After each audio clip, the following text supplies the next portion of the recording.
반갑습니다, 여러분. 오랜만에 같이 또 수업을 진행하게 됐습니다. 황인환이고요. 오늘 수업할 내용은 새로운 단원이죠. 이제 3단원 통일신라와 발해의 발전에서 첫 번째 고구려의 대외항쟁과 신라의 삼국통일 부분을 이제 선생님하고 수업을 할 건데 오늘은 이제 교과서 82페이지, 83페이지, 84페이지, 85페이지 내용을 정리를 해서 이야기를 한번 해보려고 해요. 저번에 말했던 것처럼 여러분들이 교과서 한번 읽어보고 그리고 같이 선생님 수업 따라오는 걸로 하고, 좀 유명한 얘기들 많이 나오죠. 오늘 공부할 부분은 이제 수하고 당하고 고구려하고 싸우던 그 내용들이니까 이게 왜 갑자기 싸우게 됐는지, 도대체 이 얘기가 이 교과서에서 왜 나오고 있는지 그런 부분들을 같이 한번 살펴봅시다. 이게 수업만 오랜만에 찍으면 존댓말 했다, 반말 했다 막 이렇게 바뀌는데 선생님 그냥 편한 대로 할게.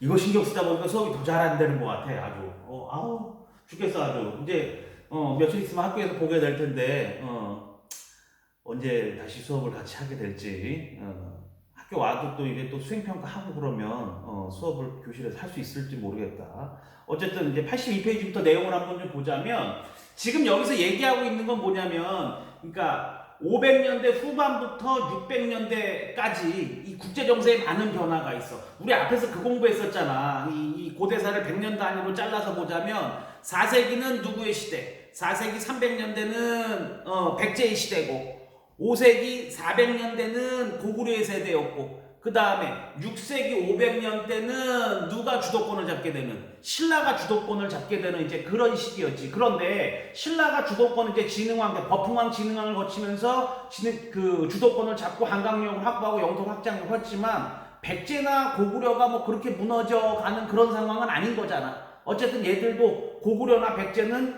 전통적으로 신라보다 상당히 강했던 국가니까 이들이 이제 국가를 다시 정비하고 그러면 신라를 압박해 들어올 거고, 신라 입장에서는 이거를 막아내기 상당히 어려운 상황으로 흘러가고 있을 건데, 이때 당시에 국제정세에도 큰 변화가 일어나기 시작을 했어. 지도를 잠깐 놓고 보자면, 너희는 그 83페이지 지도 보고 따라오면 돼. 지도를 잠깐 그려놓고 설명을 하자면, 지도를 그리면 맨날 어려워져. 여기도.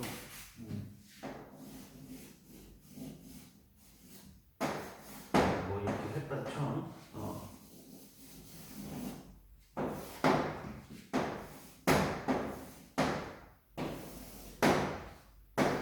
고구려, 신라, 백제 이런 상황인데, 신라가 한강유역을 차지한 이후에 기본적으로 고구려와 백제가 뭐 예전 나제 동맹처럼 뭐 결혼을 통한 뭐 이런 동맹은 아니지만 느슨한 동맹의 형태로 연합을 해서 어디를 압박해가고 있는, 신라를 압박하고 있는 그런 상황이에요. 신라를 압박하고 있는 신라 입장에서는 한강유역을 지키고 백제와의 전투, 또 고구려의 압박 이런 걸 이겨내기 위해서 누군가의 도움이 절실하던 그런 상황이었는데, 이런 상황 속에서 중국 쪽에서의 변화가 시작이 돼. 중국이, 우리가 고구려, 백제, 신라가 막 발전할 수 있었던 그런 이유는 뭐냐면, 그때 당시 300년대, 400년대, 500년대 이때가 중국이 한나라가 멸망. 중국사를 좀 알고 있으면 좀 편하긴 할 텐데, 중국사는 나중에 2학기에 공부를 하거든. 그래도 그냥 일단 한번 들어봐. 중국이 한이라는 나라가, 강력했던 제국이 무너지고 한 360년대에 360년 정도 시간 동안 엄청난 혼란기가 있었단 말이야. 그걸 우리가 위진 남북조 시대다 이렇게 부르거든. 그래서 뭐 남쪽에도 나라가 있고 북쪽에도 나라가 있고, 그래서 고구려, 백제가 뭐 그런 나라들하고 연합하고 교류하고 이러면서 발전할 수 있었던 거야. 근데 중국의 강력한 통제. 다시 한번 안내 말씀드리겠습니다. 지금 교사 두 편 담벼락에 다 주차하신 선생님께서는 지금 바로 차를 빼주시기 바랍니다. 지금 농약 살포 작업하시는데 그쪽 차량이 모두 빠져야 한답니다. 담벼락에 주차하신 선생님들께서는 지금 바로 차를 빼주시기 바랍니다. 학교에 농약 뿌린대. 그런가 보다 해. 다시 얘기합니다. 교사 뒤편 도로 쪽에 있는 담벼락 차주 되시는 분들은 지금 차를 바로 빼주시기 바랍니다. 작업자들이 지금 대기하고 있습니다. 이상입니다. 농약 뿌려서 차 빼달래. 뭐 이거 뭐 어쩔 수 없잖아. 편집 안 되니까 그냥 들어. 야, 중국의 통일 제국이 등장을 하게 된다. 된단 말이야. 그게 어떤 나라냐면 수라는 나라야. 이 수라는 나라가 360년의 혼란을 정리하고 중국 제국을 통일하는 통일제국으로 등장을 하게 돼. 오케이? 그러니까 이 수라는 나라의 기세가 장난 아니겠지. 그치? 그래서 신라 입장에서는 얘네들하고 교류가 어려우니까 어디하고 연결이 돼서 수하고 연결이 돼서 수에게 SOS를 치면서 자신들에게 도움을 요청한단 말이야. 오케이? 그러니까 신라 입장에서 수하고 연합할 그 이유가 충분하지. 또 이 수라는 나라가 사실 뒤에 또 설명을 할 건데 그렇게 오래 가질 못해. 수가 약 한 29년? 한 30년 채 안 돼가지고 멸망을 하고 다시 나라가 넘어가게 되는데 그 나라가 뭐냐면 그 유명한 당나라야. 오케이? 그러니까 수 이후에 만들어진 당하고도 신라는 어떻게 연합을 할 수밖에 없는 그런 상황이란 말이야. 당의 입장에서도 수의 입장에서도 신라하고 손잡는 게 그렇게 나쁘진 않아. 왜냐면 그걸 지금부터 설명을 할 거야. 왜 그러냐면 수하고 당의 입장에서는 일단 수는 이 중국 전체 대륙을 통일하고 났으니까 이제 기세를 통해서 이 인근에 있는 위협 세력들을 다 정리를 해야 되겠지. 그래야 자신들의 나라가 오래 갈 거라고 믿을 거 아니야. 그래서 이 인근에 있는 오랑캐, 얘네 입장에서 오랑캐라고 부르는 나라를 여러 정리를 하는데 가장 강성하고 가장 말을 안 듣던 나라가 어디냐면 이 당시 고구려야. 수의 입장에서.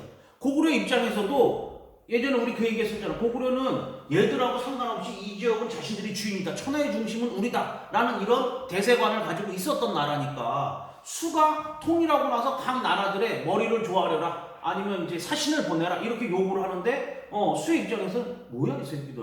뭐 제껴 해가지고 수의 입장에서 그 수의 사신 요구를 고구려가 거부를 한단 말이야. 그러니까 투쟁의 그 모습을 그대로 보여주게 되는 거지. 오케이? 그리고 또 하나 수의 입장에서 이 고구려가 또 누구하고 연합을 하냐면 이 자신들의 북쪽에서 자신들을 호시탐탐 노리던 돌고리라는 나라이기도 하고 민족이기도 해. 이 돌고리 누구냐면 투르크족이야. 투르크족. 투르크를 한문으로 쓰면 돌고리라고 하는데 이건 나중에 세계사 가서 좀 자세히 얘기하고 얘네 상당히 강력했던 애들이 예전 흉노의 후예고 지금 터키 이런 사람들의 이제 그 조상이라고 볼 수가 있어.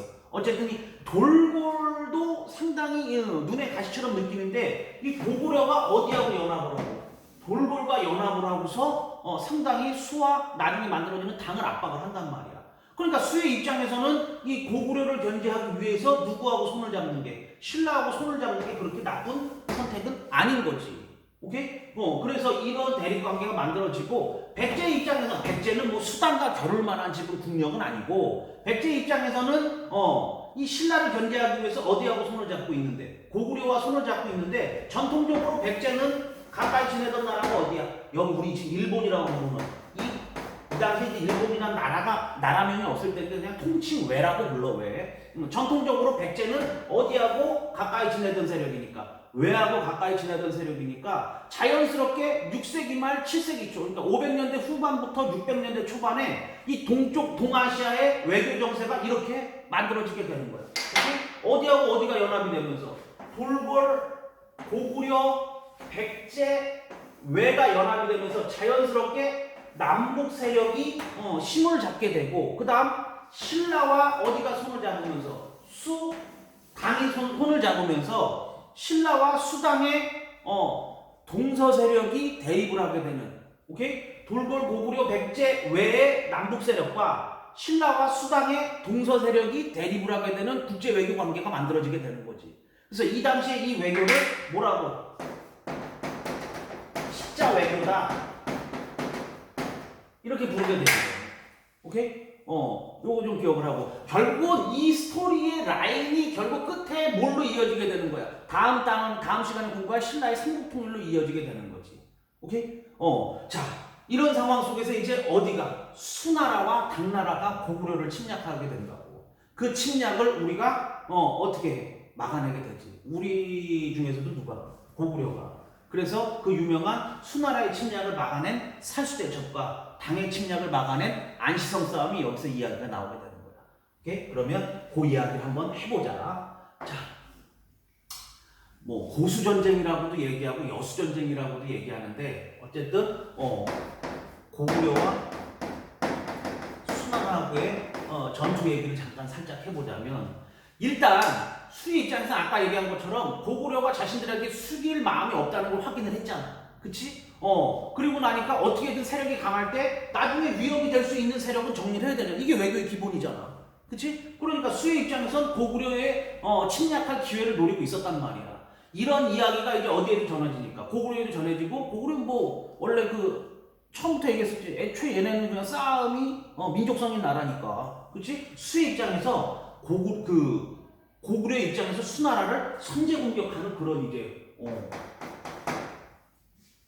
어떻게 보면 기계를 보여주게 되지. 고구려가 10,000명의 기병을 동원을 해가지고 이 요서지방, 요하강, 여기 요하강이 이렇게 있다 그랬지. 요하강 서쪽의 요서지방을 먼저 선제 공격해. 뭐 쉬운 말로 치면 선빵을 치는 거야, 수나라가. 그러니까 수의 입장에서는 어때? 이거를 계기로 해서 침략을 해오게 되지. 그래서 수나라 초대 황제였던 수문. 야, 수라는 나라는 아까 30년 정도밖에 못 간다 그랬잖아. 수나라엔 황제가 2명밖에 없어. 통일했던 그 초대 황제가 수문제라는 황제고, 그 아들이 이제 수양제라는 그 황제인데 결국 수양제 때 망해. 그래서 둘밖에 없는데 이 둘이 다 고구려를 침략해 온단 말이야. 근데 수문제의 침략은 약 한 30만 명을 동원을 해서 고구려를 쳐들어왔었다 그랬는데 요것도 고구려가 막아내고, 우리가 알고 있는 건 누구의 침략? 그 아들이었던 수양제의 침략을 얘기하는 거야. 아버지가 침략에 실패하고 나서 이 수양제가 정말 이 당시 동아시아사, 뭐 세계사를 통틀어서도 엄청난 인원인 거지. 육군만 113만 명. 야, 113만이면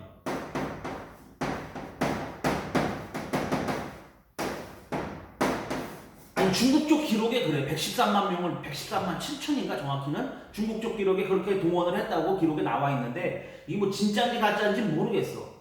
얘 방송이라 좀 그런데 중국의 아이돌이 좀 원래 좀 이게 좀 심해. 좀 이게 숫자 뻥튀기가 심하고 막 삼국지 같은 거 보면 그러잖아. 막 구척장신 막 이러잖아. 야, 구척이면 일척이 30cm인데 구척 장신이면 3구 20, 2m 70이야 장군 키가. 얘는 약간 좀 불화가 있는데 어쨌든 113만 명이라고 기록에 나온다. 그거를 좀 뭐 존중해 준다면 113만 명을 동원했다고 해. 육군 침략만 수양제가. 이게 어느 정도냐면 이 당시 고구려 추정 인구가 170만 명이야.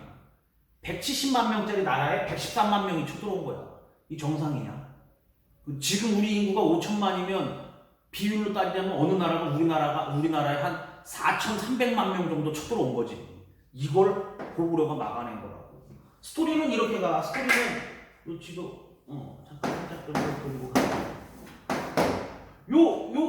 요 라인을 이제 넘어와야 된단 말이야. 요도강을 건너가지고 쳐들어와야 되는데 113만 명을 동원을 해서 이 지역을 치는데 이쪽 고구려의 성곽들이 안 뚫려. 특히 이제 최고 요지가 이제 요동성인데 요동성을 중심으로 상당히 강력하게 저항을 하니까 이 수나라 입장에서는 수도를 함락해야지 이기는 거잖아. 수도를. 그러니까 이 당시에 이제 정예병 30만 명을 뽑아가지고 어디를 공격하게 해? 평양을 직접 공격하게 하지. 그래서 평양을 직접 가는데 평양에는 누가 지키고 있어요? 이 당시 대모달, 을지문덕이 지키고 있었지. 대모달은 지금 뭐 육군 총장쯤 되는 거야. 대모달 을지문덕 장군이 여기에서 공성전을 준비하면서 엄청나게 잘 막아내고 있어가지고 돌아가는, 우리 이 얘기 다 알잖아. 그러니까 결국 못 듣고 돌아가는 그 30만의 별동대를 어디에서, 여기 청천강. 그 당시 이제 강 이름이 살수라고 불리던 곳인데, 살수를 이렇게 댐을 막아가지고 돌로 막 이렇게 막아가지고 물을 막아놨다가 돌아가는 30만의 군대를 이거 물을 터트려가지고 그냥 싹 쓸어서 그냥 그러니까 죽인 거잖아. 그치? 살수 때 우리 어렸을 때 책 많이 읽어봐서 살수 때 책 많이 알잖아. 그치? 이거를 우리 역사에서 빛나는 승리 뭐라고 이야기하고 살수 때 책이라고 얘기하고. 기록에 보면 돌아간 인원이 2,000명 정도밖에 안 돼. 야, 30만이면 여기 화도 인구 전체가 13만이야. 이거 3배가 그냥 강 한 군데서 떼죽음을 당한 거야. 어마어마한 승리지. 그치? 이 살수대첩에서 어디를 막아내면서, 수나라를 막아내면서 고구려가 대승을 거두게 된단 말이야. 실제로 이 고구려 원정에 실패하면서 수나라는 멸망하게 된다. 수나라 멸망 원인이 크게 2가지가 있는데 그 중에 가장 큰 원인 중에 하나가 이 고구려 원정이 실패한 걸로 나라 망했다고 봐도 틀린 말은 아니야. 이 정도로 고구려의 군사력이 강력했었다는 거지. 오케이? 그 얘기가 어디에 나오는 거야? 그 얘기가 83페이지에 나오는 거고, 그 밑에 자료실에 나오는 거는 을지문덕이 별동대를 데리고 왔던 그 우중문에게 뭐 시를 보내가지고 돌아가라고 얘기했다는 그 내용이 이제 삼국사기에 나왔던 내용이 정리가 되어 있는데, 그 시 읽어보면 어때? 살짝 비꼬는 시야. 그러니까 이제 을지문덕이 심리전 같은 거에도 능했었다는 그 얘기가 나오고 있는 거지. 이게 시험에 잘 나온다. 한국사 능력이나 뭐 이런 데도 한 번쯤 읽어보는 게 좋아. 어쨌든 이런 수의 침략을 누가 막아냈다? 고구려가 막아냈다. 발음이 이렇게 꼬이냐? 고구려가 막아냈다. 이거 좀 기억을 하고, 아까 그 농약 얘기 이후로 완전 그냥 정신 나갔네. 어쨌든 이렇게 막아내고 그 뒤에 이제 중국에서 어떤 나라가 생겨나? 당이라는 나라가 생겨난다. 후가 멸망하고 나서 생겨나는 나라가 어떤 나라다? 당이다. 당 역시도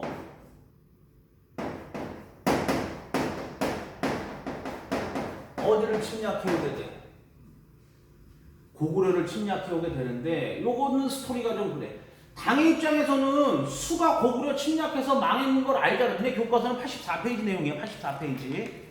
당의 입장에서는 고구려 침략했다, 수가 멸망한 걸 봤잖아. 그러니까 섣불리 쉽게 고구려에 대해서 공격해 들어오기가 쉽지가 않지. 그치? 고구려 입장에서도 어쨌든 우리가 수의 침략을 막아내긴 했지만, 이 110만 명의 이 대군을 막아내는 거에 대한 피해가 고구려도 아예 없다고 말 못할 거 아니야. 엄청난 이 국력을 소비를 한 거지. 그러니까 둘 사이에는 초반에는 상당히 어쨌든 그냥 좀 뭐 싸우지 말자 하는 이런 좀 화해 무드라고 보긴 좀 그렇고, 어쨌든 그런 무드가 좀 있어. 그래서 뭐 서로 포로도 교환하고 뭐 이렇게 해서 분위기가 괜찮았단 말이야. 그러다가 이제 분위기가 급변하게 되는 게 이 당나라의 2대 황제였던 당태종 이세민의 등장이야. 이 당태종이라는 황제가 중국사에서는 어마어마한 성군이야. 우리 역사로 치면 뭐 광개토대왕하고 세종대왕 합쳐놓은 거 정도의 태평성대를 이룬, 중국 역사에서 상당히 크겠지. 중국 역사에 빅5 황제 얘기하면 들어가는 사람이 이 사람이라고. 그러니까 이 당태종이 집권하고 나서는 이제 분위기가 급변하기 시작하지. 왜냐하면 당태종의 입장에서는 강력한 군사력과 이 국력을 기반으로 해서 언젠간 당의 위협이 될 만한 고구려를 정리하는 게 우선이잖아. 그치? 그러니까 당태종이 집권하고 나서 고구려에 대한 압박이 심해지게 되고, 고구려도 이제 이거에 대해서 어떻게 할 거냐를 가지고 온건파와 강경파로 갈라져서 상당히 대립이 시작이 된단 말이야. 고구려 입장에서도. 뭐 어느 시대나 마찬가지지. 우리 지금도 마찬가지인 게, 우리 뭐 역사에서 뭐 북한을 상대로 어떻게 할 거냐를 얘기하면 항상 온건파도 있고 강경파도 있고, 우리가 뭐 미국 상대로 어떤 외교를 할 거냐고 보면은 온건파도 있고 강경파도 있잖아. 이때 당시 고구려도 마찬가지였던 거거든. 왜냐하면 수하고의 전쟁 이후에 피해가 워낙에 크니까, 이 당은 또 당의 기세가 이 당시 워낙에 좋았고, 당하고의 전쟁은 좀 힘든 거 아니냐. 당하고 그냥 머리 조아리고 쉽게 가자는 게 온건파와, 아니다, 이 한번 숙이기 시작하면 이 기세를 뭐 어쩔 수 없으니까, 걷잡을 수 없으니까 어쨌든 끝까지 싸워야 된다는 게 강경파가 주도하게 되는데, 이 당시 강경파의 리더가 누구냐면 그 유명한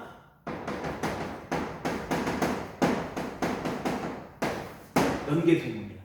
이 연개소문이라는 사람이 강경파를 이끌면서 혹시라도 모를 당의 침략에 대비하기 위해서, 니네 교과서는 84페이지 위에 지도야. 그거 보고 따라오면 돼. 여기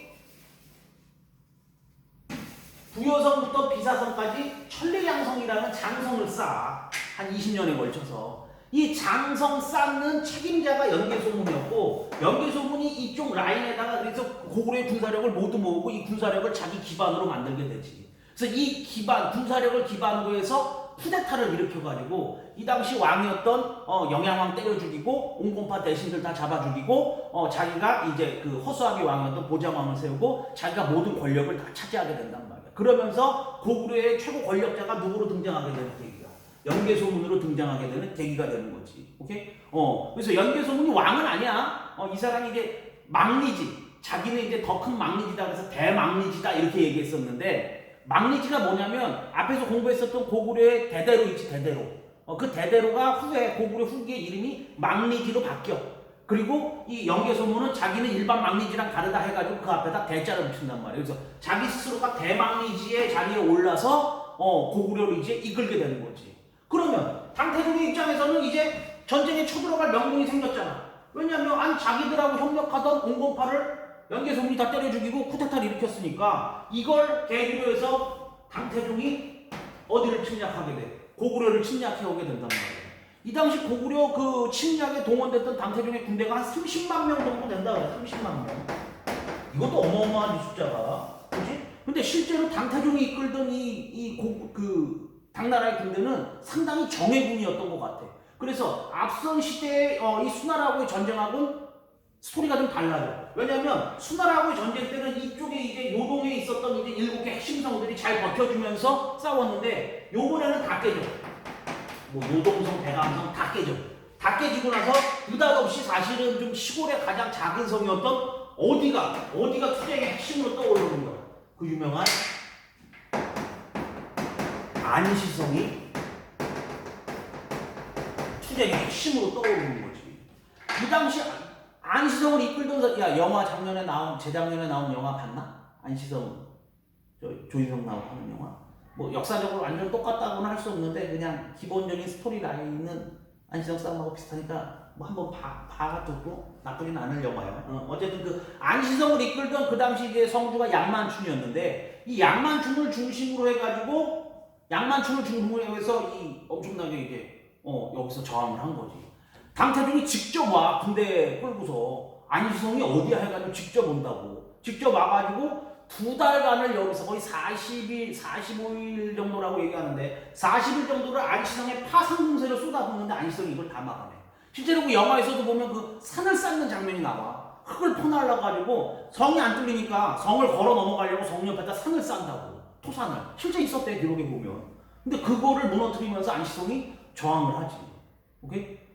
결국은 안시성이 막아내가지고 이 당나라의 침략을 이겨내는 거잖아. 오케이? 여기 안시성 싸움 이야기할 때 유명한 얘기가 2개인데 나중에 이제 그 당태종이 떠나면서 양만춘에게 뭐 존경의 편지를 썼다는 그런 내용도 있어. 대단하다는 거. 요즘으로 치면 뭐 최고 이러고 간 거지. 그런 얘기도 이제 전해지고 그다음에 이건 사실 또 하나 얘기는 그 영화에도 나오지만 당태종이 나중에 눈이 하나 애꾸가 돼. 원래 애꾸는 아니었는데. 근데 이제 정확한 뭐 이 역사책의 기록으로 나오지는 않아. 기록으로 뭐 이 얘기들이 나오진 않는데 그냥 전해지는 이야기가 이 당시 안시성 싸움에 왔었던 그 당태종이 전쟁을 이끌다가 양만춘이 쏜 활에 눈을 맞아가지고 이 당시 여기서 애꾸가 되고 그걸로 병을 얻어서 죽었다. 우리 쪽엔 뭐 그런 이제 이야기들이 많이 나오는데 뭐 정확하게 역사책에 나오는 기록은 아니고 그냥 전해지는 얘기야. 눈 맞은 얘기하고 내 수업에 막 눈 맞은 얘기하고 맞아요 그거 알아요. 눈 맞아가지고 뽑아가지고 씹어먹고 그랬죠. 야 그 얘기는 삼국지에 나온 얘기야. 그 얘기는 아니고 그건 하우연이 그거 이제 씹어먹은 얘기고 그 얘기가 아니고 양만춘은 여기서 이제 화살을 맞고 애꿔대었다 뭐 이런 얘기도 나오고 그러는데 뭐 그렇게 뭐 유명한 얘기 뭐 진짜인지는 모르겠고 어쨌든 그 얘기가 전해진단 말이야. 이거는 안시성 싸움으로 누구의 침략을 막아냈다. 당의 침략을 막아냈다. 이렇게 정리할 수가 있지. 자랑할 만한 역사야. 실제로 이 당시 당 그러면 지금 미국, 중국 합쳐놓은 거만큼의 이제 국력을 과시하는 나라. 전 세계 최강 국가라고 볼 수가 있어 이때 당시에. 인구 170만의 고구려가 어쨌든 뭐 군사력 강하긴 했었지만 세계 최강국 수와 당의 침략을 막아내면서 우리 역사를 빛나게 해줬다는 그런 이제 얘기가 있는 거고. 그리고 또 하나 여기서 그러면 이 고구려의 수당 침략을 막아낸 그 원동력은 뭐냐?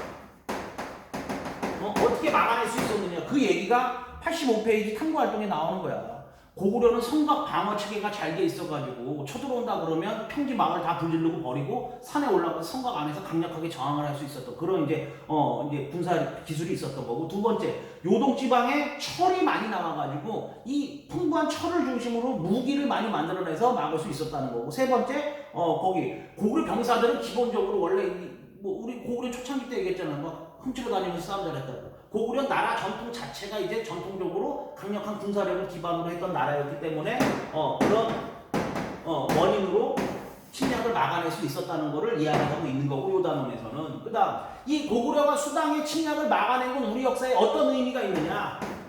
어떤 의미가 있느냐 하고 보면은, 야, 만약에 이때 당시에 수당의 침략을 고구려가 못 막아서 여기가 다 망가졌으면 우리 역사는 지금까지 남아있겠어? 없겠지. 그치? 우리 뭐 애저녁에 중국에 흡수됐을 거 아니야. 근데 어쨌든 이 수와 당이라는 강력한 국가의 침략을 고구려가 막아주면서 한반도 역사에 무슨 역할을 해줬다 얘기.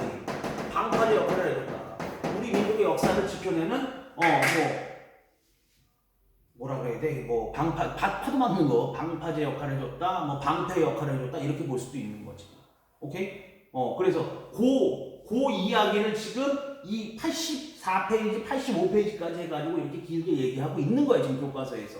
그래서 선생님이 지금 좀 핵심만 좀 정리해서 이야기를 좀 해본 거고, 여기서 기억해야 될 건 그럼 뭐야? 정확히 얘기하면, 이 6세기 말 7세기 초에, 국제정세, 십자외교, 동서세력과 남북세력이 어디냐를 구별할 수 있어야 되고, 두 번째, 고구려를 침략해온 수나라와 당나라의 침략을 고구려가 어떻게 막아냈느냐. 수의 침략은 산수대첩, 당의 침략은 안시성 싸움에서 막아내는 이 이야기들, 그 다음 고구려의 이 투쟁의 원동력과 의미, 이렇게 세 가지로 정리해보면 여기까지의 내용을 마무리 질 수 있는 거지. 오케이? 야, 뭐 선생님 좀 쉽게 얘기하려고 했는데 이게 중국 역사하고 같이 연결되는 내용들이라 좀 복잡할 수도 있어. 근데 뭐 간단히 정리하고 중국 역사 나중에 또 공부하면 더 이해가 풍부해질 테니까 잘 해보자. 농약 이야기 때문에 좀 정신없었는데 그냥 뭐 에피소드라 이해하고 오늘 여기까지 하고, 다음 시간에는 이제 이 이야기에 이어서 이거 기억하고 있어야 돼. 이 이야기에 이어서 이제 신라가 삼국통일전쟁에 나서는 모습을 다음 시간에 이야기해보자. 오케이? 힘들었어. 다음 시간에 만나자고. 안녕. 이 리모컨 꺼진 거야?